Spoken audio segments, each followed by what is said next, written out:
ইতালির বর্তমান ওয়েদারটা আমার কাছে অনেক বেশি ভালো লাগে, কারণ এই সময়টাতে বেশি শীতও না, বেশি গরমও লাগে না। আর পাতাগুলো এত সুন্দর করে রাস্তার মধ্যে ঝরে পড়ে থাকে, আর গাছপালা দেখতে অনেক বেশি ভালো লাগে। আর সেই সাথে আমাদের শীতের প্রথম ভাপা পিঠা খাওয়া হচ্ছে, সেটা নিয়ে থাকছে আজকের ছোট্ট একটা ভিডিও। আশা করছি আপনাদের সবার কাছে ভালো লাগবে। আসসালামু আলাইকুম সবাইকে, কী অবস্থায় সবার কেমন আছেন? আশা করছি সবাই অনেক বেশি ভালো আছেন। আলহামদুলিল্লাহ আমরাও ভালো আছি। আজকের ওয়েদারটা দেখেই বুঝতে পারছেন অনেক বেশি ভালো ছিল। আজকে মনে হচ্ছিল যে একটা সামার সামার ফিল পাচ্ছি, মানে শীত যে চলে আসে সেটা বোঝা যাচ্ছে না। কয়েকদিন আগে আমি একটা ভিডিও শেয়ার করেছিলাম এই ফুল গাছের।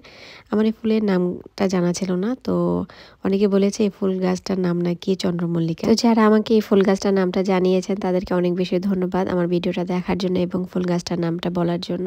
তো বাগানে আজকে সুন্দর একটা দৃশ্য আমি ধারণ করার চেষ্টা করেছি, এটা হচ্ছে এই প্রজাপতিটা দেখতে এত বেশি সুন্দর লাগছিল, তাই ভাবলাম আপনাদের সাথে একটু শেয়ার করি। কয়েকদিন আগে আমি ছোট্ট একটা রিলস শেয়ার করেছিলাম, আপনারা সবাই অনেক বেশি পছন্দ করেছেন। আমাদের বাগানে এর আগে অনেক প্রজাপতি এসেছে, তবে সেগুলো সাদা রঙের ছিল। তো এই প্রজাপতিটা একটু অন্য রকমের ছিল, তো দেখে অনেক বেশি ভালো লাগছে, তাই ভাবলাম আপনাদের সাথে এই প্রজাপতির ভিডিওটা শেয়ার করি। এখন স্কুল থেকে কোথায় যাচ্ছে বলো? আমরা চকলেটের বিস্কিট কিনতে যাব। আমরা এখন স্কুল থেকে বের হয়ে নাকি তার ক্ষুধা লেগে গেছে, তাই না? এখন কোথায় যাব? তুমি খুশি? চলো।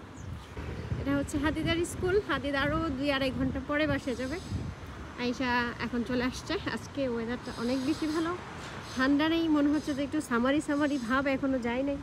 রাস্তায় পাতা ঝরে এই যে গাছগুলো এখন অনেক সুন্দর দেখায় বাহিরে।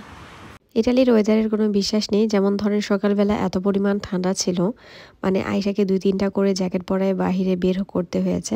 কিন্তু ওকে যখন আমি 2টার সময় স্কুল থেকে আনতে যাই, তখন এত পরিমাণ গরম আর এত রোদ ছিল, মনে হচ্ছিল যে তখন সামারই চলছে।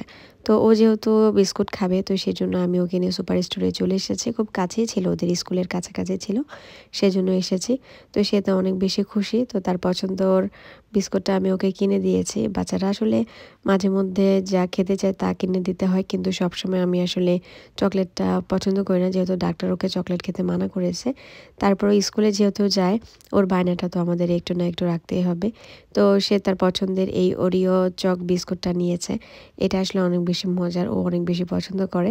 সুপার স্টোর থেকে বের হওয়ার পরে দেখলাম কবুতরগুলো সেখানেই আছে, কে যেন এখানে খাবার দিয়ে গেছে।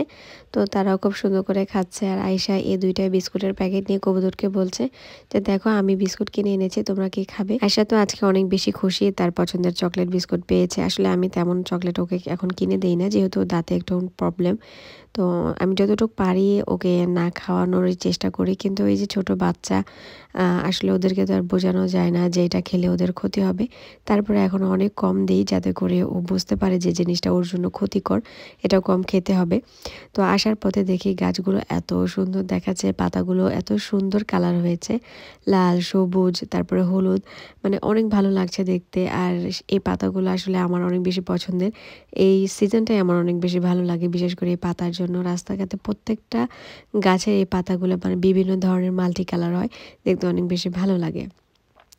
তো এটা হচ্ছে সন্ধ্যার সময়। আজকে আমার হাজব্যান্ডের সন্ধ্যার সময় ছুটি ছিল, তো ভাবলাম যেহেতু আমাদের এখানে হালকা ঠান্ডা পড়েছে, তো কেননা আজকে ভাপা পিঠা খাওয়া যাক।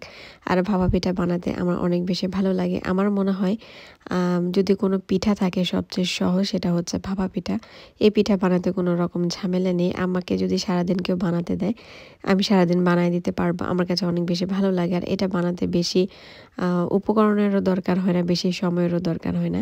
চালের গুঁড়া, মিঠাই, নারকেল দিলেই হয়ে যায়।